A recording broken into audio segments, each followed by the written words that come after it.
rendido estou aos pés da cruz, me encontrei. O que tenho te entrego, ó Deus.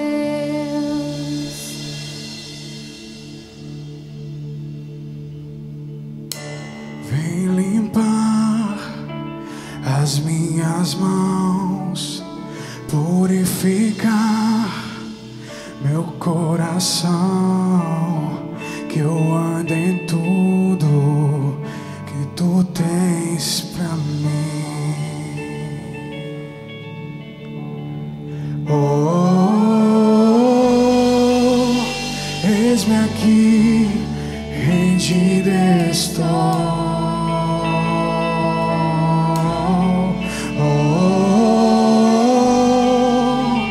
Eu sou teu e tu és meu, Jesus.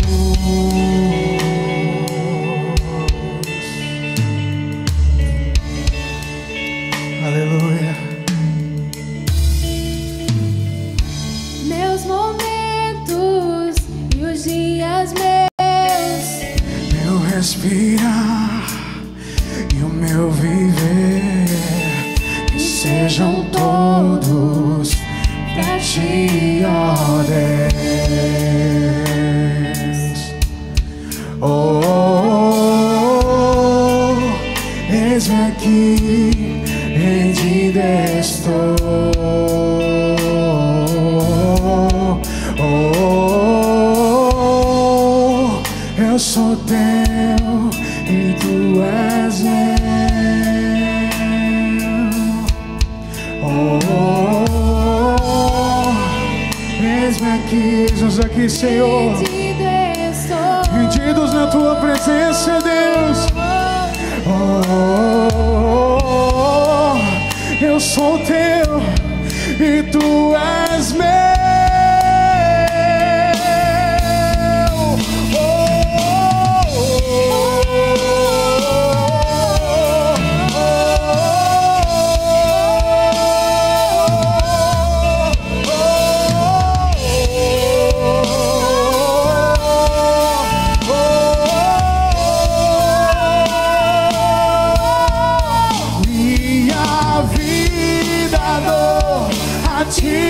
Senhor, rendido a ti estou, e pra sempre cantarei.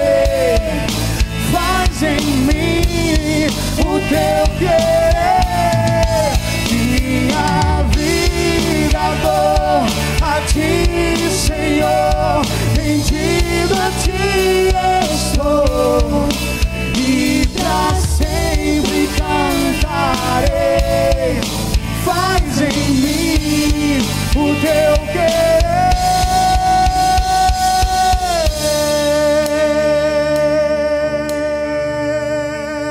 Nós te louvamos, Senhor.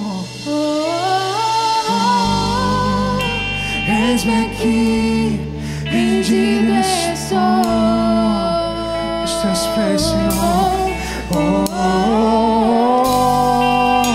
Eu sou teu, declare, tu és meu. Declare isso a Ele. Eis-me aqui, rendido estou.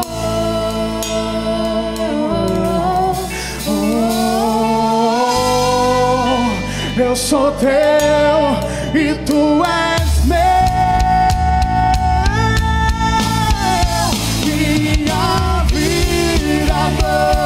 A ti, Senhor, rendido a ti estou, e pra sempre cantarei. Faz em mim o teu querer, minha vida dou a ti.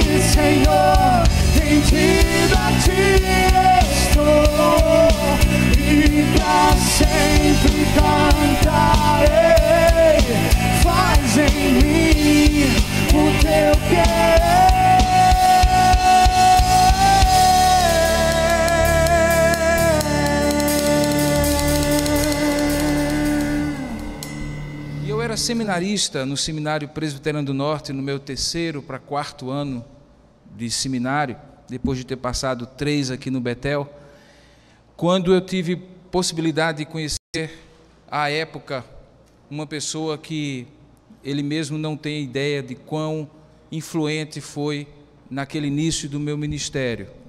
E ali o conheci quando houve uma possibilidade de ele ser pastor da igreja presbiteriana de Campina Grande, de onde eu vim, como os irmãos sabem, e onde eu era membro e seminarista. Depois desse encontro, eu tive a oportunidade de conhecer parte do ministério dele, uma boa parte do ministério dele, na Igreja Presbiteriana do Natal, na cidade de Natal, no Rio Grande do Norte. O reverendo Roberto Bittencourt, que hoje é o pregador da mensagem do Senhor para nós, é um querido amigo, daqueles que há anos a gente não se encontra e quando se encontra pensa que foi ontem que se viu pela última vez. A essa altura, creio que nós já não nos víamos há pelo menos 20 anos, que sabíamos da existência um do outro, mas não tínhamos contato. Até que, pela graça de Deus, neste fim de semana em que ele estava ministrando como um dos palestrantes no Congresso Nacional do Instituto Haggai, aqui em João Pessoa, que se encerrou hoje, nós acabamos nos encontrando e ele hoje é o mensageiro da Palavra de Deus. Com muita alegria, Roberto, que eu lhe dou os bem-vindos à Igreja Presbiteriana de Tambaú e dizer da minha alegria, da minha satisfação, tanto tempo depois, tantos quilos a mais depois e tantos cabelos a menos depois, que nós pudemos nos reencontrar. Que Deus possa lhe abençoar, lhe usar no nosso meio. Você é muito querido de nós. Vem cá.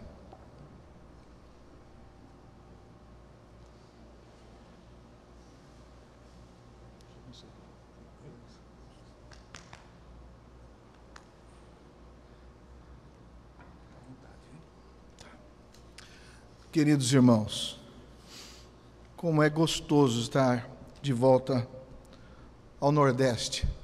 7 anos da minha vida dedicados a Recife e a Natal e a várias cidades do Nordeste, fazendo amigos, discípulos, sendo discipulado, sendo instruído. Uma coisa interessante, eu saí daqui, mas o Nordeste não saiu de mim. Foram os melhores anos da minha vida que eu vivi aqui nessa região. Depois eu fui para os Estados Unidos, saí de Natal, fiquei 8 anos lá, fazendo meu mestrado, meu doutorado, e voltei para São Paulo, e lá tenho vivido no interior do estado, e pela graça de Deus, deu certo de estar aqui hoje. Eu não sabia se ele estaria aqui na cidade, então liguei pela internet, achei o número da Presbiteriana Central e lá eles me passaram o telefone da igreja, depois o celular dele, e ele, mesma voz, mesmo jeitinho, começamos a reatar a nossa amizade. E aí voltamos a nos encontrar aqui na igreja dele, Igreja Presbiteriana de Tambaú. Hoje eu estou na Igreja Presbiteriana Independente de Vargem Grande do Sul, moro na cidade de Casa Branca. Que Deus abençoe, queridos. Eu gostaria de começar apresentando a minha família. Eu venho de uma família grande. Meu pai era médico, presbítero da Igreja Presbiteriana de Casa Branca e teve 7 filhos, e aqui estamos nós. Meu irmão, por ordem nessa escala aqui, meu irmão mais velho, Ebenezer, minha mãe, logo aqui na frente, Dona Shirley, e depois vem eu, Eber, Maria Amélia, Elisete, Eliseu e Eliane. Hoje são o quê? 15 netos e acho que 3 bisnetos. E a minha mãe, jovem, participa da minha igreja, é uma bênção. Aqui a minha esposa, com quem eu me casei aos 47 anos e fui pai aos 52. E aí está o nosso menininho com 4 anos hoje. Família completa aqui. uma bênção na minha vida. Família é uma coisa extremamente importante para todos nós. Família faz parte do plano de Deus para a nossa vida.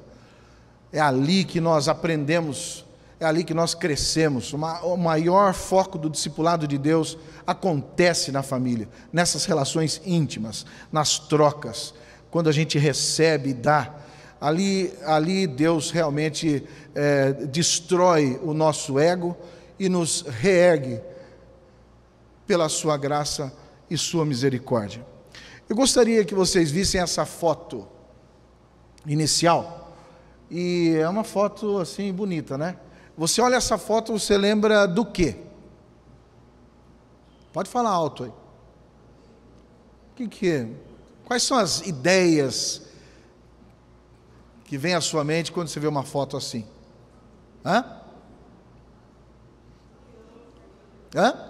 União.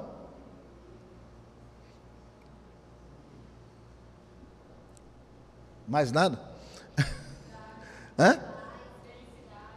Integridade? Paz. Felicidade. O que mais? Tranquilidade. Que coisa linda, né?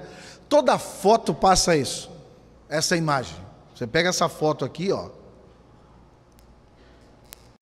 Paz e tranquilidade. Sorriso, o melhor penteado, quando tem cabelo, lógico. E assim, aquela paz. A foto é fácil. Mas o que tem? O que é que tem? Você mostrou a foto da minha família? Não, né? Volta. Volta lá na minha família, toda ela. Volta. Isso. Você pega uma foto dessa, só alegria, só paz, só felicidade. Mas quem conhece os relacionamentos, as dificuldades, a gente sabe que as coisas não são tão simples. Vamos voltar então para aquela foto lá da praia. Muito bem. Vamos colocar um pouquinho de defeito nessa família? A foto parece bonita e só inspira coisa boa. Vamos colocar um pouquinho de defeito nessa família? Vamos imaginar que esse pai aí tem um caso extraconjugal. A esposa tem quase certeza disso. Ele reúne a família e vai para a praia passar uma semana fora de casa para tentar recuperar a relação deles. Ela está super magoada, ela não tem alegria, e ele fala: agora nós vamos passear na praia. Mas não quero. Vamos. Não quero. Vamos, porque eu estou dizendo para você ir. Pega a mão da mulher, pega aquela menininha mais velha e a mais nova, vamos dar as mãos aí, vamos caminhar pela praia, porque nós estamos aqui tentando recuperar a nossa família. Só que a menina mais velha, ela está doente, ela tem dor de barriga e ela está querendo, na realidade, ficar em casa. A mais nova, ela tem alguma deficiência,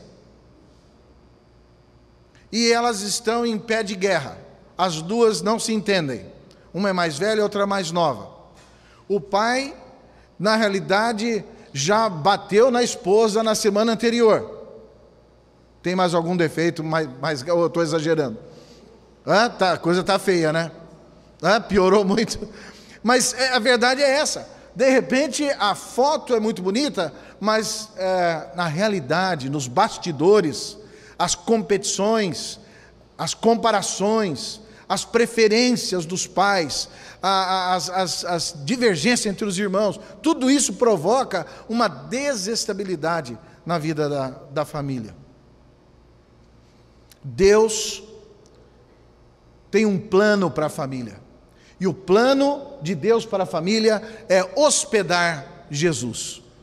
Hospedar Jesus, portanto, é o plano de Deus para nós. Deus tem um plano para você e para mim. Ele quer que você traga Jesus para habitar dentro da sua casa e exercer uma influência positiva para destruir os laços do maligno e refazer ou reconstruir uma harmonia que só Jesus pode fazer. Vamos para a família, é uma criação divina, mas ela é uma construção humana. Portanto, os nossos defeitos são projetados para as nossas relações dentro de casa.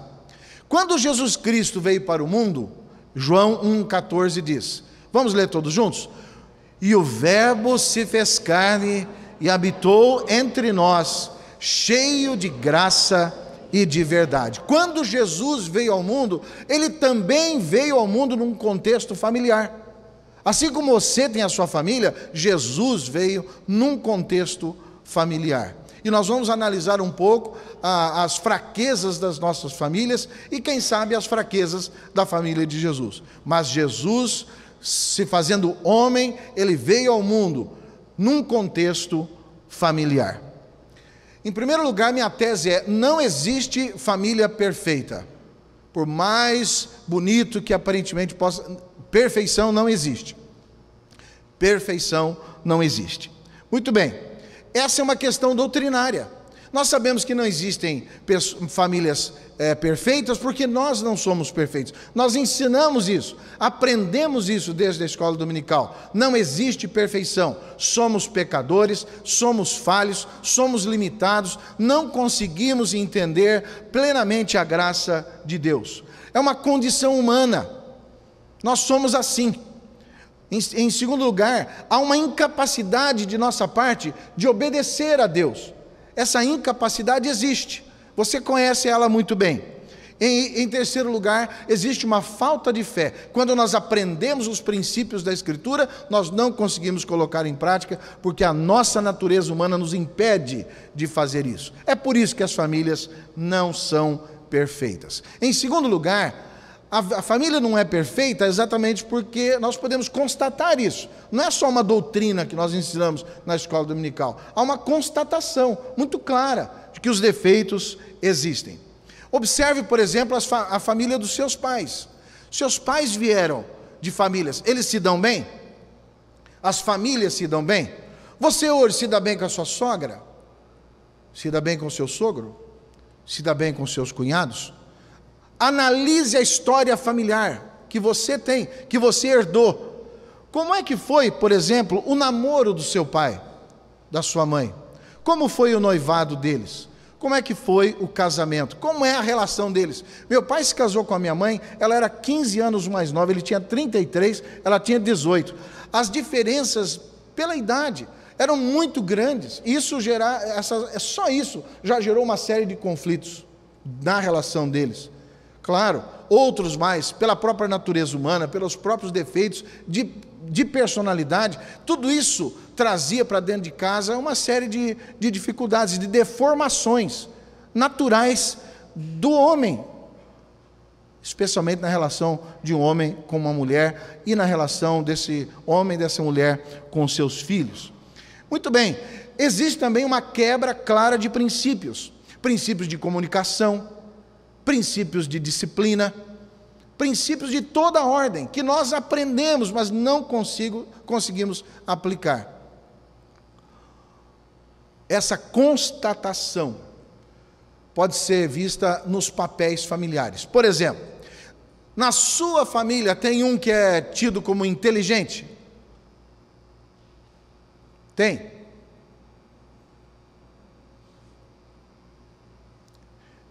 Por outro lado, vai ter um que é menos, né? Não vamos chamar de burro,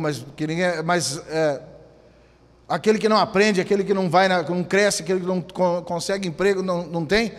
E aí aquilo fica taxado, o indivíduo já fica marcado. Ele é o inteligente desde pequenininho. Existe na sua família o bobo? Existe na nossa família o rico?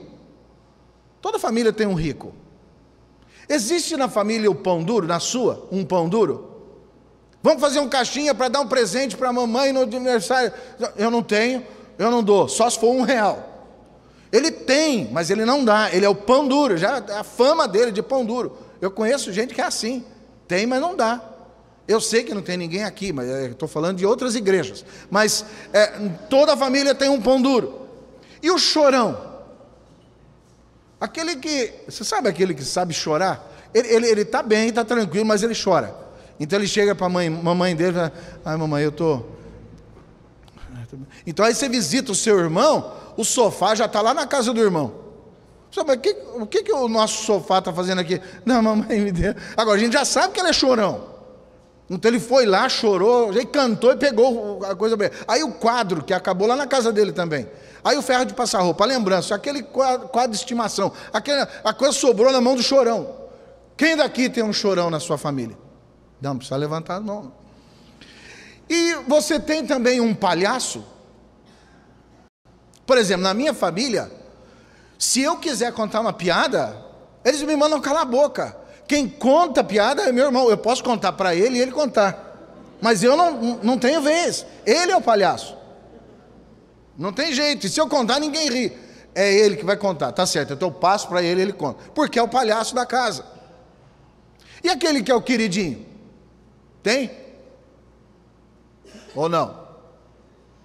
Aí aquele foco do pai e da mãe, naquele, tudo para ele, abraça aquele, beija, é desse jeito.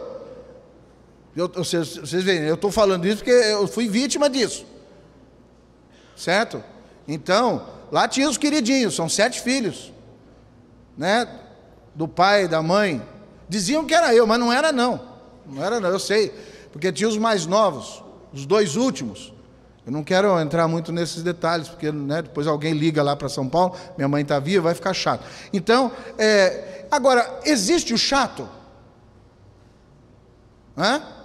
Tem um que, quando abre a boca, todo mundo quase dá uma vaia. Existe, não existe?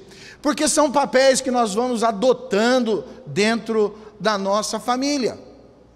São papéis que nós às vezes atribuímos, eu diria mais, muitas vezes nós marcamos a pessoa desde criancinha com as nossas palavras e nós vamos atribuindo a essas pessoas certos papéis. E elas só vão se vendo como gente, como pessoas importantes, inseridas no contexto da família, a partir dos rótulos que nós colocamos nelas. Isso é quase uma maldição, é quase dizer para o outro que ele é chato, para o outro que ele é inteligente, que nem sempre é tão inteligente assim. Ele pode ser inteligente no contexto da família, mas fora da família ele não é tão inteligente assim. Mas ele acredita que é e começa a ter que viver o papel do inteligente, tem que se dar bem sempre. E quando não se dá, sofre. É interessante, né? O outro que é bobo, aparentemente bobo, não é. Ele é muito inteligente, muito mais inteligente que qualquer animal criado por Deus.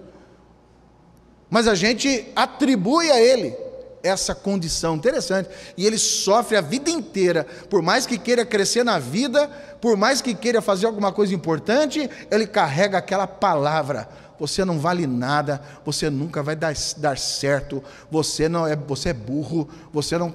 Nós falamos essas coisas, gente, e nós marcamos o subconsciente dos nossos filhos, nós prejudicamos a formação psicológica da família. E nós vamos então atrapalhando. O pão duro, o chorão, o bonito. Eu já fui bonito. Aí hoje, não é mais, acabou. Meu filho de 4 anos, imagine, semana passada, meu filho chegou para minha esposa na cozinha e falou assim, 4 anos de idade, olha a preocupação do menino: mamãe, o papai está careca, barrigudo e velho. E se ele morrer, mãe? Como é que eu fico? Olha, você vê aonde eu cheguei. O estado de deformação. O que aconteceu com aquele jovem? Certo? Muito bem. E tem o engraçado, tem o amado, tem o chato. E nós às vezes colocamos aquelas marcas em cima das pessoas. E a família é mestra em fazer isso, certo? Para destruir uma personalidade, destruir uma pessoa. E ela fica marcada pelo resto da vida. Não existe família perfeita. Nós precisamos buscar em Deus uma resposta para destruir esses laços e construir dentro da nossa casa uma nova família, uma nova visão, uma nova postura diante das nossas coisas. Muito bem, nós também temos relacionamentos quebrados. Por causa dessas fragilidades, nós rompemos relações. Não conversamos com um, não conversamos com o outro, não visitamos mais um do que o outro. E assim nós vamos criando um caos na nossa vida, que só Deus, é só a graça de Deus mesmo, para nos fazer entender que somos amados. Porque muitas vezes nós somos o rejeitado. Não sei se há alguém aqui hoje nessa condição. daquele rejeitado. Meu pai, quando se converteu, um crente fervoroso, minha mãe também se converteu, a família se afastou de nós. Minha mãe, quando se entregou a Cristo, foi levada à igreja presbiteriana de Casa Branca pela sua irmã, casada com o tio Mário. A tio Mária e a tia Gigi frequentavam a igreja presbiteriana, mas não eram membros. Minha mãe, que estudava em Casa Branca, foi levada por eles para a igreja. E minha mãe foi e ouviu o evangelho, se converteu, entregou sua vida a Jesus. Falou com o pastor que queria fazer sua pública profissão de fé e batismo. Uma surpresa alegre, feliz, que ela queria fazer para sua irmã. No culto de domingo à noite, o pastor Teodomiro Emerick disse: nós temos hoje a alegria de receber como membro dessa igreja a jovem de 17 anos, Shirley Heder. Ela se levanta, vem à frente, é recebida. Na mesma hora, sua irmã e o meu tio se levantaram, saíram da igreja e nunca mais voltaram. Família é uma bênção, mas ela pode nos destruir, certo? Ela pode nos atrapalhar, criando relacionamentos difíceis. Agora, diante desses fatos que eu acabei de citar para você, que você com alguns se identifica, quero perguntar, e em relação à família de Jesus? A família de Jesus é perfeita ou não? Quem que falou é? Quem que é? É, né? Que coisa mais linda, né? A família de Jesus é perfeita? Poxa, é a família de Jesus, é Maria e José, a gente vê lá no presépio, aquelas duas coisinhas lindas, maravilhosas, bem vestidas, aguardando a vinda de Jesus, o Messias, que coisa maravilhosa. Muito bem, vamos tentar fazer uma análise rápida da família de Jesus. A família de Jesus começa pelo nascimento virginal de Cristo. Agora, vamos supor que a sua filha de 14 anos chegasse para você e te desse a maravilhosa, miraculosa notícia de que ela está grávida por obra e graça do Espírito Santo. O que você faria com essa notícia maravilhosa? O que os pais de Maria pensaram? Essa menina está louca, está mentindo, com certeza transou, pulou a cerca, agora está com esse problema, está inventando uma mentira. Está querendo enganar a gente. Olha aqui, olha o José, que não era bobo, a Bíblia diz que ele era justo, se mandou. Ele se mandou por uma razão muito simples, porque como ele sabia que ele não era o pai, e ela com certeza tinha feito essa criança com uma outra pessoa, ela teria, com a ausência do noivo, com a ausência, o abandono do noivo, ela teria a chance de falar quem era o pai e se casar, senão ela teria que enfrentar, provavelmente, um apedrejamento. Então, é uma situação interessante.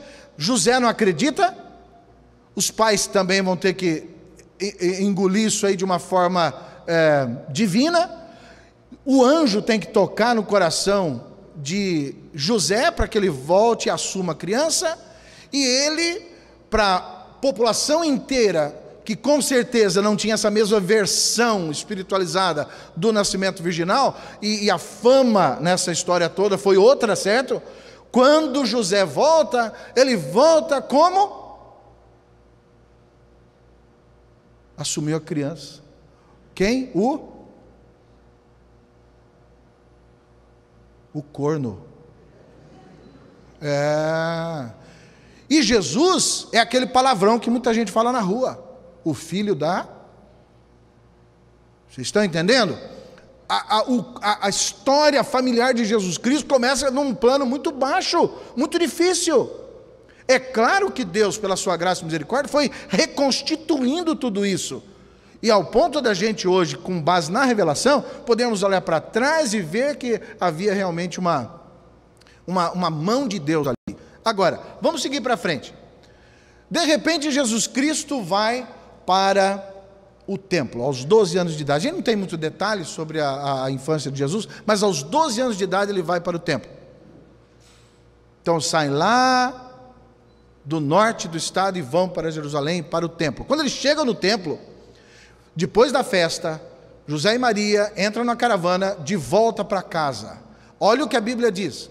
Um dia depois, talvez uns 30 ou 40 quilômetros já de viagem, a viagem seria uns 120 quilômetros, 100 quilômetros, eles já com uns 30 quilômetros longe de Jerusalém, a Maria, a mãe maravilhosa e perfeita,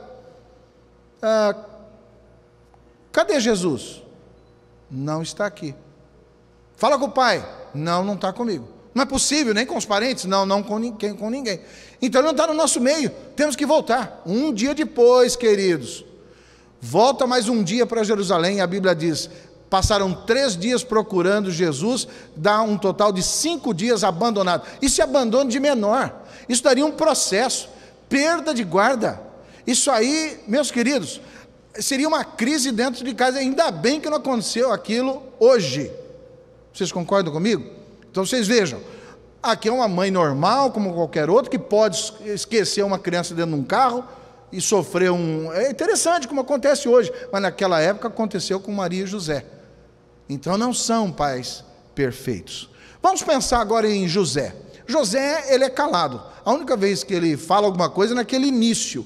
Não se ouve mais de José. Ele acompanha Maria o tempo todo. Eu interpreto José como uma pessoa introvertida e quase submissa à mulher, porque a mulher, ela era ponta firme, certo? Então José, ele não fala muita coisa na Bíblia, ele não ocupa um lugar de destaque, ele desaparece da história sem, assim, do jeito que entrou, sai também, a gente não conhece mais José, e a vantagem dele é que ele aceita o seu filho Jesus e ainda consegue fazer pelo menos mais 6 filhos em Maria, certo? Porque a Bíblia fala que Jesus era o primogênito, depois ele fala de mais 4, então Jesus mais 4, 5, e fala suas irmãs, mínimo 2, 7 filhos ao todo. Então Jesus, por obra do Espírito Santo, mais 6 pelo menos, poderia ser 3, 4 irmãs, porque é no plural que se refere às irmãs de Jesus, então era um grupo grande, no mínimo 7, e ele é parte dessa família. Vamos ver Maria. Maria estou interpretando mais ou menos como uma matriarca, porque se ele era quieto, e se ele morreu cedo, porque ele some da história, a gente não ouve mais de José, ela teve que assumir as rédeas da casa, e talvez Jesus tenha que ter exercido essa liderança também, mas ela tem que assumir uma liderança. Eu sou filho de uma família grande. Quem daqui tem pelo menos 7 filhos? 10 filhos? 14 filhos? Isso é normal aqui no Nordeste, alguns anos no passado, mas na época do meu pai era comum a gente ter famílias assim, grandes. Você acha que uma mãe controla uma família de 7, de 10, assim, sendo fraquinha? Não controla. Então Maria é aquela mulher presente que controla a sua família e educa os seus filhos. Então ela tem uma liderança forte. Muito bem, vamos ver Maria. Em Caná da Galileia, João capítulo 2, a hora que falta vinho, ela chega para Jesus e fala o quê? Acabou o vinho, Jesus. Ó, dá aquela mão na cintura, acabou o vinho. A resposta de Jesus é quase um pito. Mulher, que tenho eu contigo? Ainda não é chegada a minha hora. Aí depois ela deve ter negociado com Jesus e faz o milagre que o torna famoso pela primeira. Mas ela está interferindo. Veja, uma segunda interferência de Jesus. Jesus está pregando, ensinando, curando dentro de uma casa, multidão ali ao lado de Cristo. Qual o recadinho que ele recebe da mamãe? Lá do lado de fora. Manda dizer para o meu filho que a mamãe dele está lá fora esperando por ele com os filhos, tá? Com os irmãos. Por favor. A resposta vem numa forma de quase, dependendo do tom, é um pito mesmo, certo? Manda dizer para ela que minha mãe e meus irmãos são aqueles que fazem a vontade do meu Pai. Mas você vê que ela tem uma ação forte interferindo, tentando interferir. E Jesus, a partir do momento que ela adquire a sua maioridade, a partir dos 30 anos do seu ministério, ele não permite mais que ela exerça aquele mandonismo de mãe natural sobre a vida dele. E os irmãos de Jesus? Vejam a vida de Jesus, gente, não era fácil não. Um pai daquele jeito, a mãe meio mandona, e os irmãos. A Bíblia é clara, diz que os irmãos estavam divididos. Os irmãos estavam divididos com relação a crer em Cristo. Agora, você imagine Jesus Cristo dentro de uma casa, e um falando ele é realmente o Messias, o outro falando, ele acha que ele é. Como Judas creu, como nós temos Tiago que creu, tem Maria que creu, mas nós temos também Simeão e José que não creram, e as irmãs também não se fala nada que elas creram. Então nós temos dentro de casa, você imagine, Jesus falando que ele é o Salvador, que ele é o Messias, e aquela briga dizendo que ele não é, é nada, não tem nada a ver. Você acha que a vida de Jesus era fácil dentro da sua própria família? Não era fácil. A vida de Jesus não era fácil, não, como a sua também não é. Mas Jesus é o Salvador, não só da família dele, como da minha e da sua. Jesus é o Salvador da nossa família. Jesus salva a família. Somos imperfeitos, como a família de Jesus era imperfeita, mas Jesus veio para salvar as nossas famílias. Jesus salva a família. Olha aqui.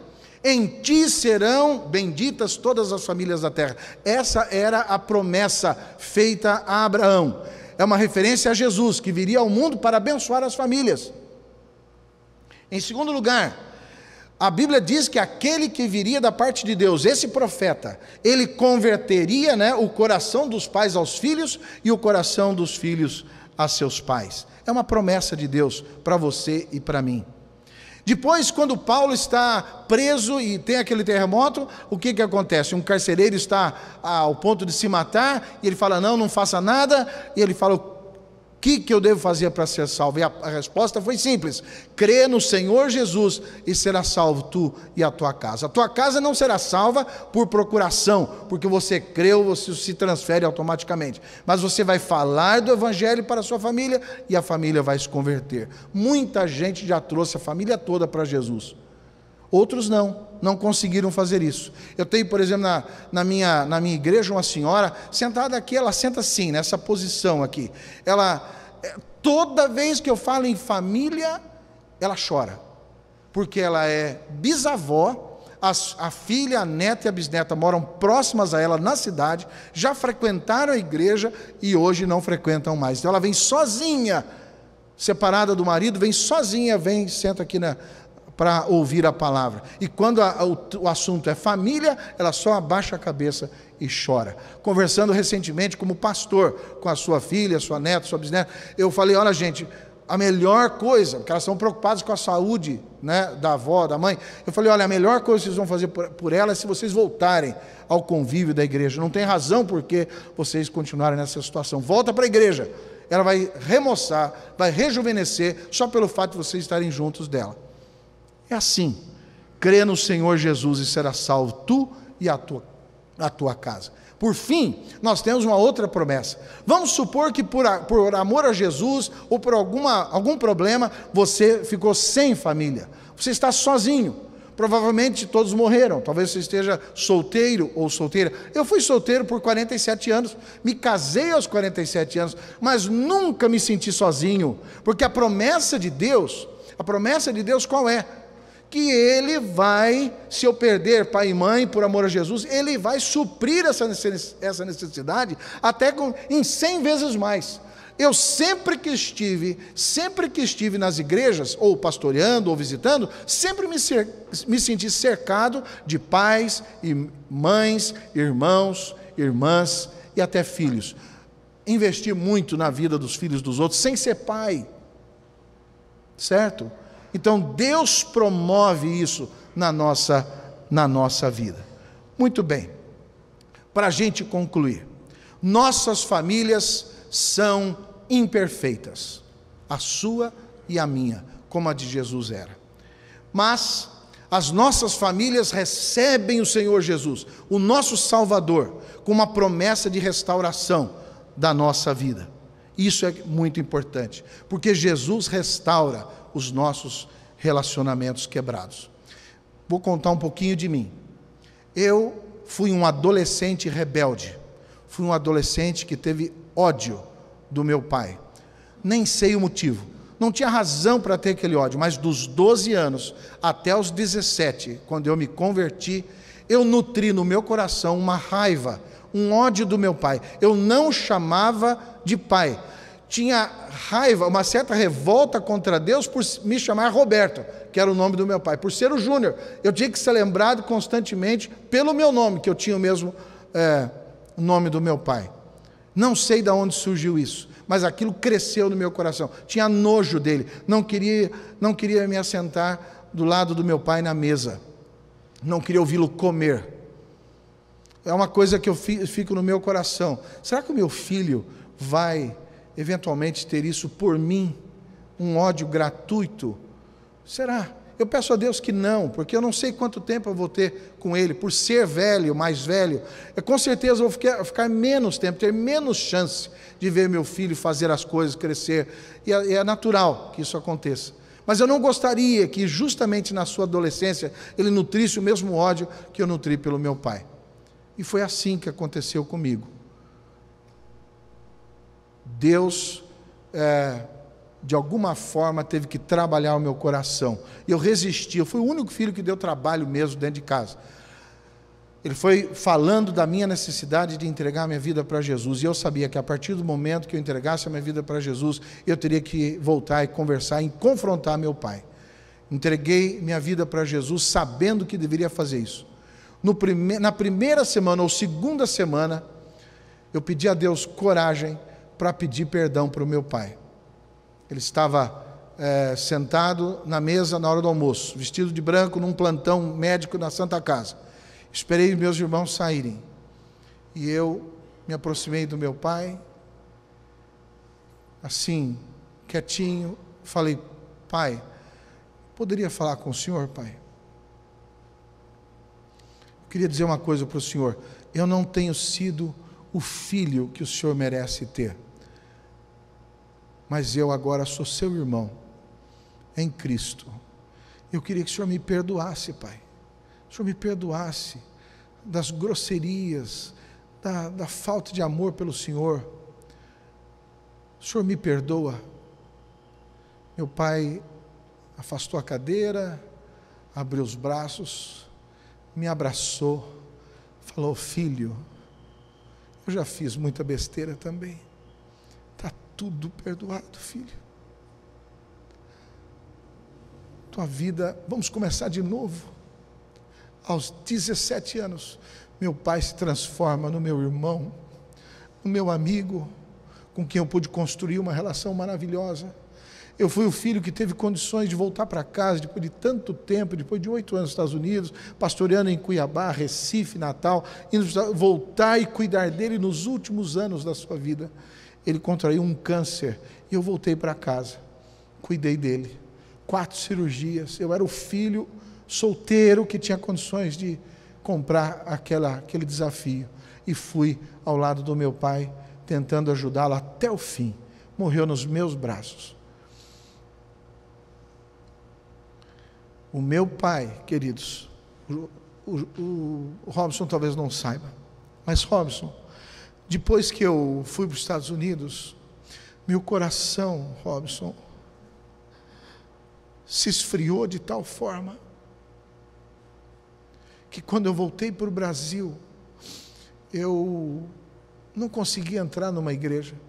Eu ia para a igreja presbiteriana de Casa Branca, minha igreja onde eu cresci, ia no final do culto, não ia para a escola dominical, não queria me expor, não queria falar nada, e Deus me traz de volta para conviver com meu pai que me ajudou a crescer na fé, foi o meu discipulador, aquele que me amou, me acolheu, me perdoou, era o meu grande amigo. Ele tinha um orgulho tremendo de mim, por eu estar nos Estados Unidos fazendo um curso doutoral numa escola muito, muito afamada. Quando ele me visitou lá e começou a conversar comigo, ele sentiu que o meu coração tinha abandonado o primeiro amor. Ele voltou para o Brasil, reuniu a família num Natal, e foi dizendo: o Ebenezer, essa bênção, o Heber, essa bênção, e foi falando de um por um. E quando ele chegou no meu nome, ele falou: o Júnior, abandonou o primeiro amor, gravou isso e mandou para mim nos Estados Unidos. Quando eu volto para o Brasil, eu estou frio, mas Deus começou a usar a vida do meu pai, que me ensinou a viver. Deus usou a vida dele para me ensinar a morrer. Eu tive que dar notícia para ele que a última cirurgia não tinha tido o resultado esperado. E eu então estou na mesa, volto da Unicamp com o resultado de uma bracterapia, um tratamento horrível que foi feito, com o tomógrafo ligado, aquela coisa toda, e o câncer voltou. E eu tenho que dizer para ele, minha mãe me encontra lá na porta e fala, e aí? Eu falei, mãe, não deu certo. Ela quase desaba, voltamos, nos recompomos, estamos aqui na mesa. Minha mãe do lado, eu aqui e meu pai ali. E ele pergunta para mim direto, já com o rosto suturado, o olho quase fechado, vários problemas, porque foi aqui na parótida, entrando para a aorta, migrando para o cérebro, uma série de consequências. E ele olhou para mim daquele jeito, deformado como estava, depois de várias cirurgias. Falou, meu filho, o que aconteceu? Qual o resultado? Não deu certo, né? E eu estou aqui, disse, pai, não deu certo. Ele se levanta, se dirige à sala da nossa casa, se ajoelha na mesma poltrona que várias madrugadas, eu saindo do meu quarto, indo ao banheiro pela sala, quase que tropeçava nele, orando de madrugada por nós. Voltou naquela poltrona, se ajoelhou, ficou ali 1 minuto ou 2, voltou, sentou de volta conosco. Eu perguntei, pai, está tudo bem? Ele falou assim, filho, está tudo bem. Acabei de falar com o meu pai, está tudo bem. 1 mês e meio depois ele partiu nos meus braços e eu, voltando para Jesus, oficiei o funeral dele, de terno e gravata, já me recompondo. 10 dias depois, aceitei trabalhar como voluntário, eu era dono de jornal nessa ocasião, como voluntário na igreja recém-fundada pelo meu irmão mais novo, Eliseu, que acho que você conheceu, e começamos a trabalhar, e 1 ano depois o presbitério me convidou para integrar o ministério numa igrejinha onde eu estou hoje, uma igreja de 10 idosos, saindo de uma crise, pessoas dizendo, não vá, não aceite, isso é ruim para o seu currículo. E quando eu assumo aquele pastorado, na frente daquela igrejinha, eu que tinha sido pastor de uma igreja grande, mais de 1000 membros, aos 24 anos, central de Cuiabá, a Igreja das Graças, que nós conhecemos, que hoje tem quase 3.000 membros, em Natal, junto com o Heber César, e depois em Natal, em Recife, Igreja das Graças, depois em Natal, a Igreja Central de Natal, vou para os Estados Unidos e volto assumindo um pastorado de uma igreja de 10 pessoas. Mas eu vou dizer uma coisa, eu era a pessoa mais feliz do mundo, porque eu estava voltando para o lugar de onde eu jamais deveria ter saído. E o meu pai foi um instrumento de Deus para fazer isso, ao lado da minha mãe, do meu irmão que me chama, a minha família. Ninguém mais faria o que eles fizeram por mim. É a bênção da restauração que Deus permite que aconteça na nossa casa. Quando meu pai estava para morrer, família reunida, ele virou e falou assim, filhos, o Júnior é o anjo de Deus, que Deus colocou aqui para cuidar de mim. Está vendo como Deus faz as coisas? Agora eu vou dizer uma coisa, se não acontecer nada, Jesus nos socorre em todos os momentos, tanto na restauração como no fortalecimento, para a gente continuar firme na nossa vida, mesmo sozinhos, na presença do Senhor. Que Deus abençoe a você, a sua família, que esse mês seja um mês de cura, de restauração, de bênção na sua casa. Que Deus abençoe essa igreja. Obrigado, irmãos, pela oportunidade de trazer essa palavra para vocês. Amém.